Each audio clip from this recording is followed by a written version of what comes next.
जय हिंद बच्चों, आज इस वीडियो में हम कक्षा 9वीं का अध्याय 1 संख्या पद्धति के बारे में पढ़ेंगे।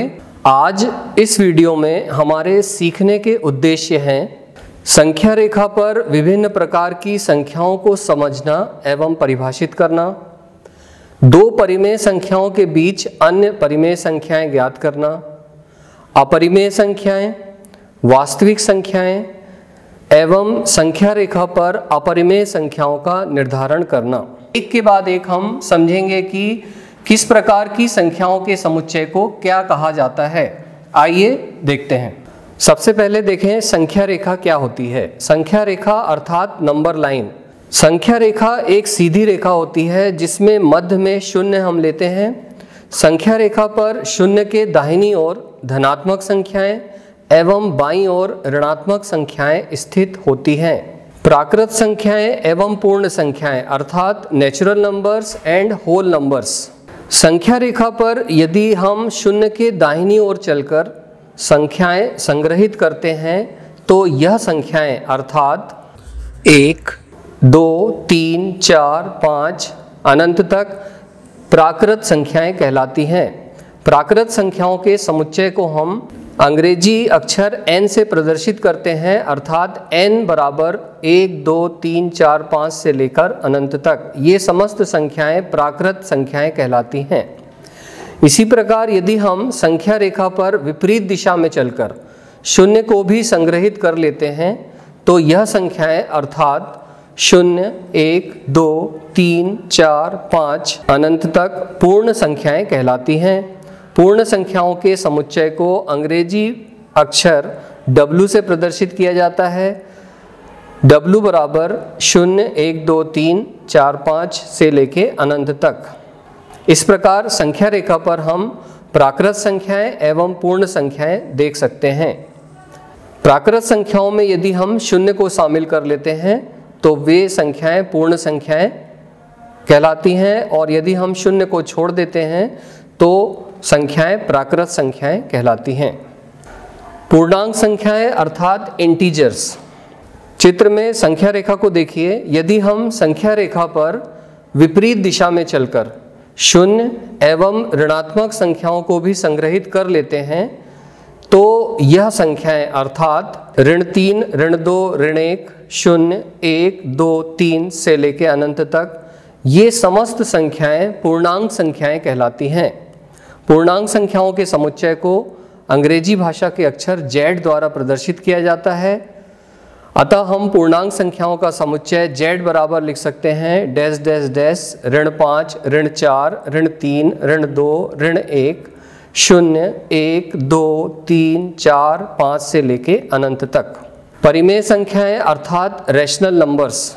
यदि हम संख्या रेखा पर शेष बची संख्याएं अर्थात 1/4, 2/4, 3/4, 4/4, 5/4 इत्यादि को संग्रहित करते हैं तो इस प्रकार की संख्याएं परिमेय संख्याएं कहलाती हैं। परिमेय संख्याओं को हम P/Q रूप में लिखते हैं जहां P और Q पूर्णांक संख्याएं हैं तथा Q का मान 0 के बराबर नहीं होना चाहिए। परिमेय संख्याओं के समुच्चय को हम अंग्रेजी भाषा के अक्षर Q द्वारा प्रदर्शित करते हैं। अतः हम लिख सकते हैं Q बराबर P/Q, जबकि P और Q सदस्य हैं Z के अर्थात पूर्णांक संख्याएं हैं और Q का मान 0 के बराबर नहीं है।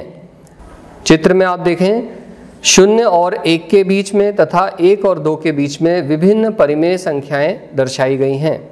सभी प्राकृतिक संख्याएं जैसे 1, 2, 3, 4, 5 डैश डैश डैश को P/Q रूप में लिखा जा सकता है जहां P और Q पूर्णांक हैं तथा Q का मान 0 के बराबर नहीं है।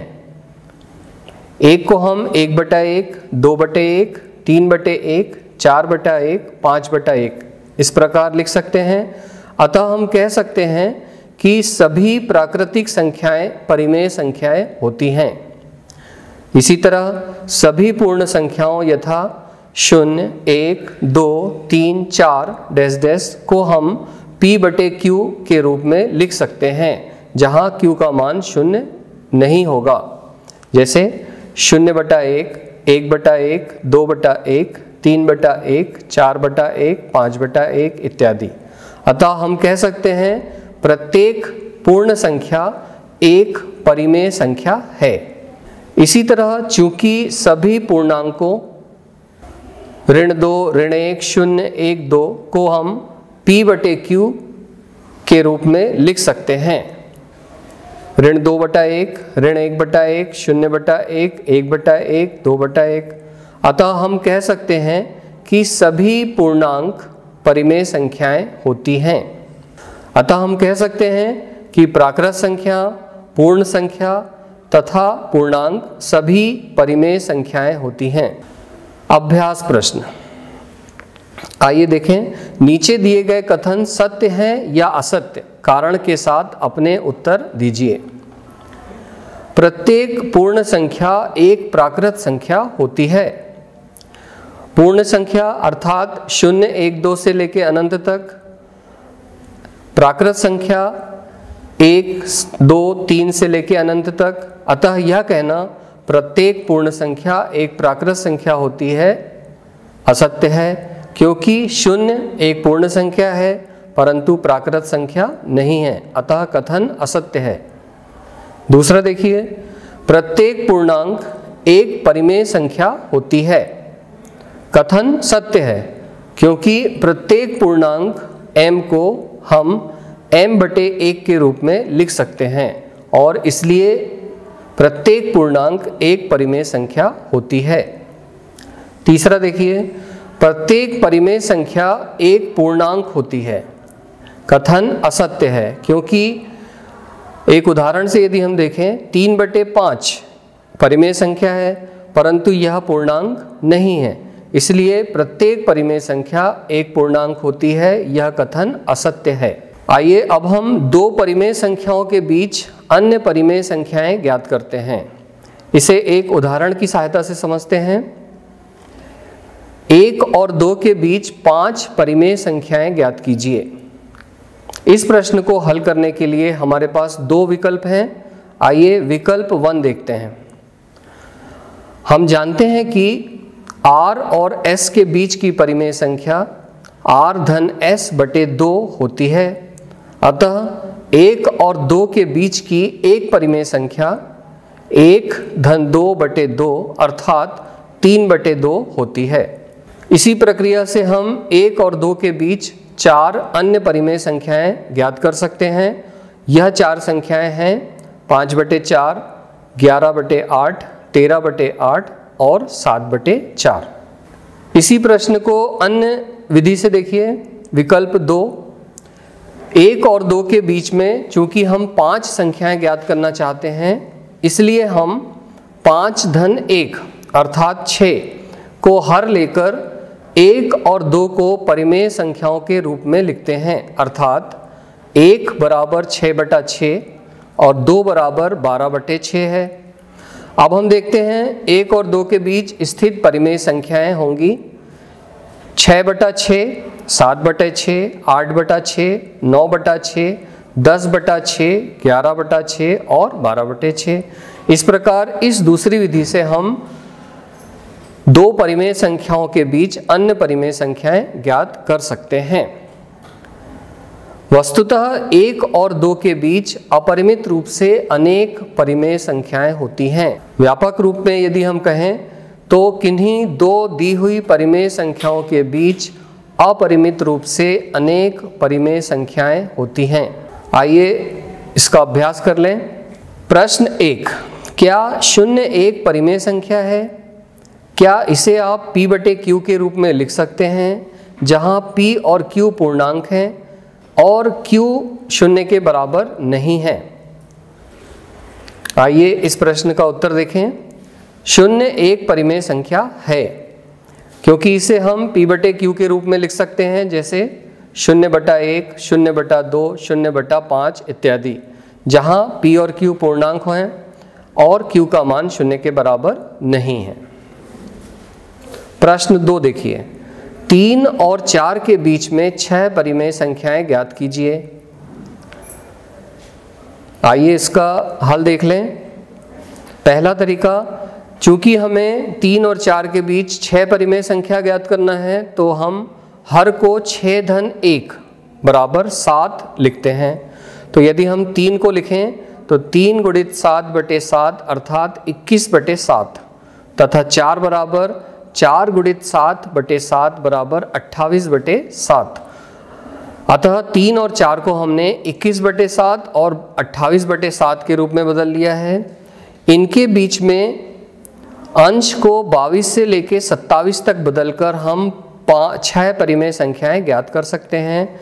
वे 6 परिमेय संख्याएं होंगी 22 बटा 7, 23 बटा 7, 24 बटा 7, 25 बटा 7, 26 बटे 7 और 27 बटे 7।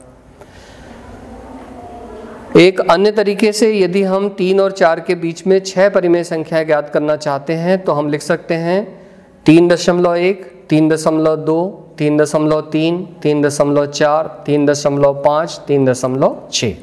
आइए देखें अपरिमेय संख्याएं अर्थात इरेशनल नंबर्स क्या होते हैं। संख्या रेखा पर ऐसी संख्याएं भी स्थित होती हैं जो परिमेय संख्याएं नहीं होती हैं और ऐसी संख्याओं को अपरिमेय संख्या कहा जाता है। एक संख्या s को अपरिमेय संख्या कहा जाता है यदि हम इसे p बटे q के रूप में नहीं लिख सकते हों, जबकि p और q पूर्णांक है और q का मान 0 नहीं है। या ऐसी संख्याएं जिन्हें पूर्णांकों के अनुपात के रूप में नहीं लिखा जा सकता है उन्हें हम अपरिमेय संख्याएं कहते हैं।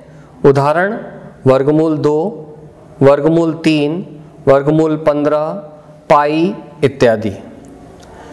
जैसा कि हम जानते हैं संख्या रेखा पर अपरिमित रूप से अनेक परिमेय संख्याएं होती हैं। इसी प्रकार संख्या रेखा पर अपरिमेय संख्याएं भी अपरिमित रूप से अनेक होती हैं। अभ्यास प्रश्न, ज्ञात कीजिए कि कौन से चर x, y, z और u परिमेय संख्याएं निरूपित करते हैं तथा कौन से चर अपरिमेय संख्याएं निरूपित करते हैं। प्रश्न 1, x वर्ग बराबर 5। प्रश्न 2, y वर्ग बराबर 9।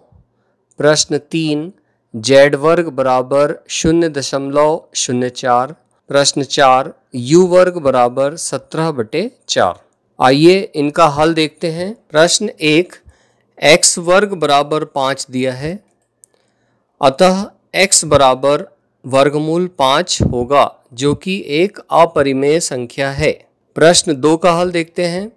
y स्क्वायर बराबर 9 दिया हुआ है, अतः y बराबर वर्गमूल 9 होगा अर्थात 3 होगा जो कि एक परिमेय संख्या है।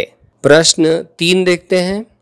z वर्ग बराबर 0.04 दिया है, अतः z बराबर 0.2 का वर्ग हो सकता है, अतः z बराबर 0.2 होगा जो कि एक परिमेय संख्या है।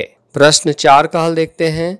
u वर्ग बराबर 17/4 दिया है, अतः u बराबर वर्गमूल 17/4 होगा जो कि वर्गमूल 17/2 के बराबर होगा और जो कि एक अपरिमेय संख्या है। अतः हम कह सकते हैं कि y तथा z परिमेय संख्याएं हैं तथा x एवं u अपरिमेय संख्याएं हैं।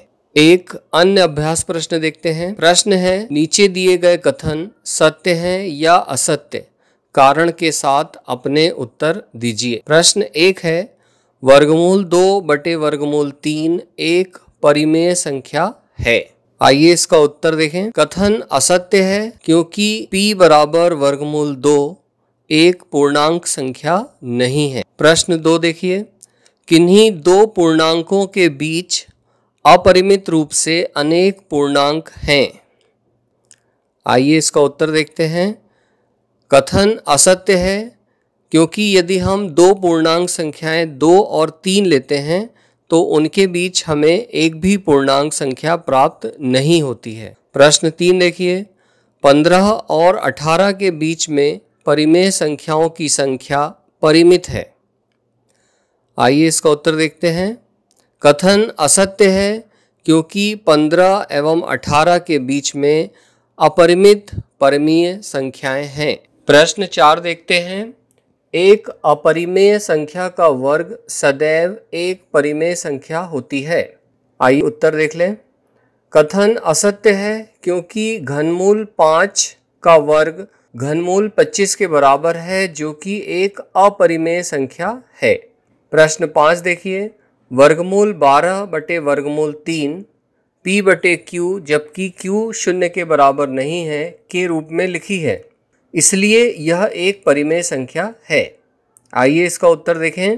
कथन सत्य है क्योंकि वर्गमूल 12 बटे वर्गमूल 3 बराबर वर्गमूल 4 बराबर 2 एवं 2 एक परिमेय संख्या है। आइए अब समझते हैं वास्तविक संख्याएं अर्थात रियल नंबर्स क्या होते हैं। सभी परिमेय संख्याओं तथा अपरिमेय संख्याओं के सम्मिलित रूप को वास्तविक संख्याएं अर्थात रियल नंबर्स कहते हैं। वास्तविक संख्याओं के समुच्चय को अंग्रेजी के अक्षर R से निरूपित किया जाता है। अतः हम कह सकते हैं एक वास्तविक संख्या या तो परिमेय है या अपरिमेय है। हम यह भी कह सकते हैं कि प्रत्येक वास्तविक संख्या को संख्या रेखा के एक अद्वितीय बिंदु से निरूपित किया जाता है तथा संख्या रेखा का प्रत्येक बिंदु एक अद्वितीय वास्तविक संख्या को निरूपित करता है। इसलिए संख्या रेखा को वास्तविक संख्या रेखा भी कहा जाता है। संख्या रेखा पर अपरिमेय संख्याओं का निर्धारण करना। आइए इसका अभ्यास कर लेते हैं। प्रश्न है, दिखाइए कि संख्या रेखा पर वर्गमूल 2 को किस प्रकार निरूपित किया जा सकता है। वर्गमूल 2 को संख्या रेखा पर निरूपित करने के चरण देखिए। चित्र में हमने संख्या रेखा पर मूल बिंदु O लिया है। संख्या रेखा पर एक रेखा OB बराबर हमने 1 यूनिट लिया। इसके बाद हमने AB OB पर लंब खींचा, जहां OB बराबर 1 यूनिट, AB बराबर 1 यूनिट। इस प्रकार त्रिभुज OBA एक समकोण त्रिभुज बनता है जिसमें कोण B बराबर 90 अंश है। समकोण त्रिभुज में पाइथागोरस प्रमेय के अनुसार OA का वर्ग बराबर OB का वर्ग धन AB का वर्ग होता है। मान भरने पर हमें OA का वर्ग बराबर 2 प्राप्त होता है, अतः OA बराबर वर्गमूल 2 होगा। इस प्रकार हमने समकोण त्रिभुज OBA में कर्णभुजा OA का मान वर्गमूल 2 प्राप्त कर लिया। अब संख्या रेखा पर प्रकार की सहायता से मूल बिंदु O को केंद्र मानकर तथा OA बराबर वर्गमूल 2 त्रिज्या लेकर एक चाप काटते हैं जो संख्या रेखा को बिंदु D पर काटेगा। अतः संख्या रेखा पर OD बराबर वर्गमूल 2 हमें प्राप्त हो जाता है। आइए एक अन्य अभ्यास प्रश्न करते हैं। हमें दिखाना है संख्या रेखा पर वर्गमूल 3 को किस प्रकार निरूपित किया जा सकता है। वर्गमूल 3 को संख्या पर निरूपित करने के लिए चरण 1 में संख्या रेखा पर हम रेखा OB बराबर 1 यूनिट लेते हैं। अब हम AB लंब OB खींचते हैं, जहां OB बराबर AB बराबर 1 यूनिट है। अब त्रिभुज OBA समकोण त्रिभुज है जिसमें कोण B बराबर 90 अंश है। अतः पाइथागोरस प्रमेय के अनुसार OA का वर्ग बराबर OB का वर्ग धन AB का वर्ग। मान भरने पर हमें OA का वर्ग बराबर 2 प्राप्त होता है, इसलिए OA बराबर वर्गमूल 2 होगा। अब अगले चरण में हम OA पर एक लंब EA बनाते हैं, जहां AE बराबर हमें 1 यूनिट लेना है। और अब त्रिभुज OAE एक समकोण त्रिभुज है जिसमें कोण A बराबर 90 अंश है। अतः समकोण त्रिभुज OAE में पाइथागोरस प्रमेय के अनुसार OE का वर्ग बराबर OA का वर्ग धन AE का वर्ग। मान भरने पर हमें OE का वर्ग बराबर 3 प्राप्त होता है, अतः OE बराबर वर्गमूल 3। इस प्रकार हमने समकोण त्रिभुज OAE में कर्णभुजा OE का मान वर्गमूल 3 प्राप्त कर लिया। अब संख्या रेखा पर प्रकार की सहायता से मूल बिंदु O को केंद्र मानकर OE बराबर वर्गमूल 3 त्रिज्या लेकर एक चाप काटते हैं जो संख्या रेखा को बिंदु F पर मिलता है। अतः संख्या रेखा पर OF बराबर वर्गमूल 3 होगा। इस प्रकार हम संख्या रेखा पर वर्गमूल 3 को निरूपित कर सकते हैं। आइए देखते हैं संख्या रेखा पर अपरिमेय संख्याओं का निर्धारण कैसे किया जाता है। हमें दिखाना है संख्या रेखा पर वर्गमूल 5 को किस प्रकार निरूपित किया जाता है। चित्र में देखिए, संख्या रेखा पर मूल बिंदु 0 दिखाया गया है। इस संख्या रेखा पर वर्गमूल 5 को निरूपित करने के लिए प्रथम चरण में हम संख्या रेखा पर एक रेखा OA बराबर 1 यूनिट लेते हैं। चरण 2 में हम AB लंब OA खींचते हैं, जहां OA बराबर AB बराबर 1 यूनिट है। त्रिभुज OAB एक समकोण त्रिभुज है जिसमें कोण A 90 अंश का है। अतः पैथागोरस प्रमेय के अनुसार OB वर्ग बराबर OA वर्ग धन AB वर्ग।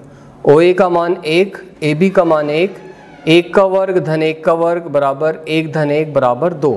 अतः हमें OB वर्ग बराबर 2 अर्थात OB बराबर वर्गमूल 2 प्राप्त हो जाता है।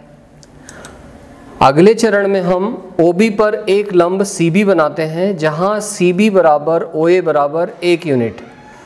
अब त्रिभुज OBC में कोण B बराबर 90 अंश है। अतः पैथागोरस प्रमेय से OC वर्ग बराबर OB वर्ग धन BC वर्ग। मान भरने पर हमें 3 प्राप्त होता है। अतः OC बराबर वर्गमूल 3 होगा। अगले चरण में हम रेखा OD पर DC लंब बनाते हैं, जहां CD बराबर OA बराबर 1 यूनिट है। त्रिभुज OCD समकोण त्रिभुज है। अतः पैथागोरस प्रमेय से हम लिख सकते हैं OD का वर्ग बराबर OC का वर्ग धन DC का वर्ग। मान भरने पर हमें प्राप्त होता है 4। अतः OD बराबर 2। अब अगले चरण में हम रेखा OD पर ED लंब बनाते हैं, जहां ED बराबर OA बराबर 1 यूनिट है। त्रिभुज ODE एक समकोण त्रिभुज है। अतः पैथागोरस प्रमेय से हमें OE का मान वर्गमूल 5 प्राप्त होता है। संख्या रेखा पर प्राप्त करने के लिए हम प्रकार की सहायता लेते हैं। OE बराबर वर्गमूल 5 त्रिज्या लेकर प्रकार की सहायता से हम संख्या रेखा पर एक बिंदु प्राप्त करते हैं। वह बिंदु हमें Q प्राप्त होता है। अतः हम कह सकते हैं कि OE बराबर OQ बराबर वर्गमूल 5। संख्या रेखा पर OQ वर्गमूल 5 का निरूपण है। इस प्रकार हम अपरिमेय संख्या वर्गमूल 5 को संख्या रेखा पर प्रदर्शित कर सकते हैं। इसी चित्र की सहायता से हम प्रथम चरण में OB बराबर वर्गमूल 2 प्रकार की त्रिज्या लेकर यदि हम एक चाप संख्या रेखा पर काटें तो हमें वर्गमूल 2 के लिए संख्या रेखा पर बिंदु प्राप्त हो जाएगा। और इसी प्रकार चरण 2 में यदि हम OC बराबर वर्गमूल 3 प्रकार की त्रिज्या लेके एक चाप संख्या रेखा पर काटें तो हमें वर्गमूल 3 संख्या रेखा पर प्राप्त हो जाएगा। इस प्रकार संख्या रेखा पर हम अपरिमेय संख्याओं का निर्धारण कर सकते हैं। आइए आज जो हमने पढ़ा है उसका अभ्यास कर लें। नीचे दिए गए कथन सत्य है या असत्य कारण के साथ अपने उत्तर दीजिए। प्रश्न 1 है, प्रत्येक अपरिमेय संख्या एक वास्तविक संख्या होती है। कथन सत्य है। हम जानते हैं सभी परिमेय संख्याओं तथा अपरिमेय संख्याओं के सम्मिलित रूप को वास्तविक संख्या अर्थात रियल नंबर्स कहते हैं। प्रत्येक अपरिमेय संख्या एक वास्तविक संख्या होती है, अतः कथन सत्य है।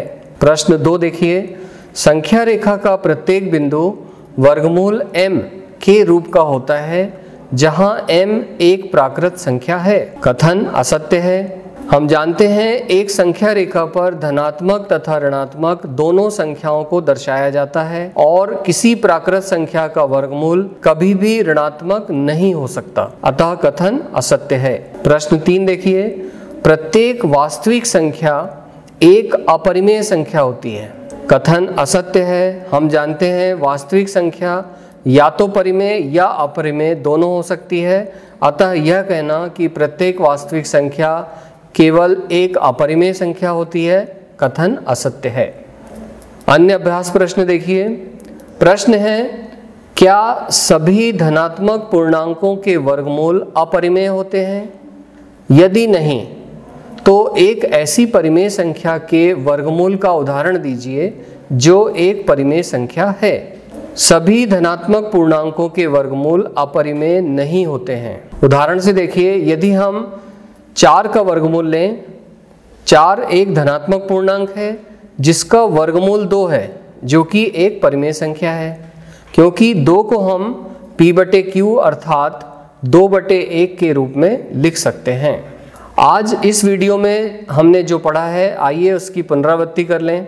प्रश्न है, नीचे दिए गए कथन सत्य हैं या असत्य, कारण के साथ अपने उत्तर दीजिए। प्रश्न 1 है, प्रत्येक प्राकृत संख्या एक पूर्ण संख्या होती है। प्रश्न 2 है, प्रत्येक पूर्णांक एक पूर्ण संख्या होती है। प्रश्न 3, प्रत्येक परिमेय संख्या एक पूर्ण संख्या होती है। आइए इनका हल देखें। प्रश्न 1 था, प्रत्येक प्राकृत संख्या एक पूर्ण संख्या होती है। कथन सत्य है क्योंकि पूर्ण संख्याओं के संग्रह में सभी प्राकृत संख्याएं सम्मिलित होती हैं। प्रश्न 2, प्रत्येक पूर्णांक एक पूर्ण संख्या होती है। असत्य है। यदि हम एक पूर्णांक ऋण 21 लेते हैं जो कि एक पूर्ण संख्या नहीं है। आइए प्रश्न 3 का हल देखते हैं। प्रश्न 3 दिया है, प्रत्येक परिमेय संख्या एक पूर्ण संख्या होती है। यदि हम एक परिमेय संख्या 1/2 लेते हैं जो कि एक पूर्ण संख्या नहीं है, अतः कथन असत्य है। आज इस वीडियो में हमने संख्या रेखा पर स्थित विभिन्न संख्याओं की जानकारी प्राप्त की, जिनमें प्राकृत संख्याएं, पूर्ण संख्याएं, पूर्णांक संख्याएं, परिमेय संख्याएं तथा अपरिमेय संख्याएं होती हैं। हमने यह सीखा कि प्राकृत संख्याएं, पूर्ण संख्याएं तथा पूर्णांक समस्त संख्याएं परिमेय होती हैं तथा परिमेय एवं अपरिमेय संख्याओं का समुच्चय वास्तविक संख्याओं का समुच्चय कहलाता है। हमने यह भी सीखा कि अपरिमेय संख्याओं का संख्या रेखा पर किस प्रकार निरूपण किया जाता है। उम्मीद है कि आपको समस्त चीजें समझ में आई होंगी। धन्यवाद।